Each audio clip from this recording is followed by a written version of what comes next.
श्री गुरुचरित्र अध्याय 3 श्री गणेशाय नमः। सिद्धमुनी आपल्या कथनातून सुमती या आदर्श भक्तेची कथा सांगतात। ही कथा भक्ती, श्रद्धा, त्याग आणि देवावरच्या अढळ विश्वासाचे उत्तम उदाहरण आहे। सुमती ही अत्यंत साधी, निर्धन पण मनाने अतिशय निर्मळ अशी स्त्री होती। तिच्या जीवनात दारिद्र्य होते, अडचणी होत्या, पण तरीही तिच्या मनातील देवभक्ती कधीही कमी झाली नाही। सुमती दररोज नित्यनेमाने हरिभक्ती करत असे।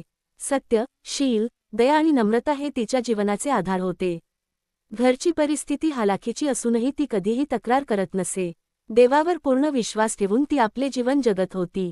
अनेकदा उपाशीपोटी दिवस काढावे लागत, तरीसुद्धा हरिनाम तिच्या मुखातून कधीही दूर गेले नाही। एकदा दैवयोगाने तिच्या जीवनात मोठे संकट आले। घरात अन्नधान्याचा कणही उरला नव्हता। अशा कठीण काळातसुद्धा सुमतीने आपली भक्ती सोडली नाही। ती म्हणत असे की देव जे देईल ते स्वीकारायचे, पण त्याच्यावरचा विश्वास कधीही ढळू द्यायचा नाही। सुमतीच्या या अढळ भक्तीची परीक्षा पाहण्यासाठी स्वयंनारायण साधूच्या वेशात तिच्या दारात भिक्षा मागण्यासाठी आले। त्यावेळी सुमतीकडे देण्यासारखे काहीच नव्हते। तरीही तिने लाज किंवा संकोच न करता जे थोडेफार होते ते साधूला अर्पण केले आणि स्वतः उपाशी राहिली।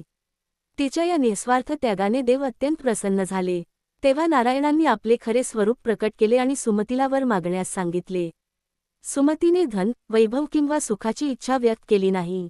तिने फक्त एवढीच प्रार्थना केली की माझ्या जीवनात कितीही संकटे आली तरी माझी भक्ती कधीही कमी होऊ नये आणि माझ्या मुखातून हरिनाम कधीही जाऊ नये। सुमतीच्या या निस्वार्थ मागणीने भगवान विष्णू अत्यंत संतुष्ट झाले। त्यांनी तिला आशीर्वाद दिला आणि तिची भक्ती अजरामर केली। सिद्धमुनी सांगतात की ही कथा जो श्रद्धेने वाचतो किंवा ऐकतो, त्याचे दुःख दूर होते आणि त्याच्यावर हरिकृपा नक्कीच होते। ही कथा आपल्याला शिकवते की खरी भक्ती ही परिस्थितीवर अवलंबून नसते। संकटातही जो देवावर विश्वास ठेवतो, त्यालाच खरे ईश्वरी सुख प्राप्त होते।